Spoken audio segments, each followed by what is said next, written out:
Hi everyone, it's Miss Nicky here, and this is my friend Seven. Seven is a dachshund, and sometimes people call them sausage dogs because they have a very long body. Do you have a pet at home?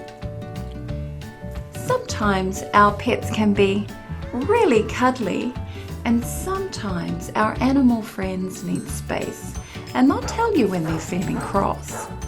Seven can be quite a grumpy little guy. And I know he's grumpy because he will growl or he'll show me his teeth, and sometimes the hair on the back of his body will stand up. And when I see and hear these things, I know it's time to step back and give our animal friends some space. When I'm feeling grumpy, I like to have space too.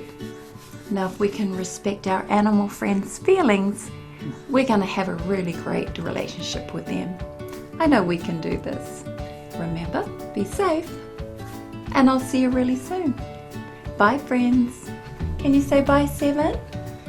Say bye. Oh, you're being so friendly today. Bye, everyone.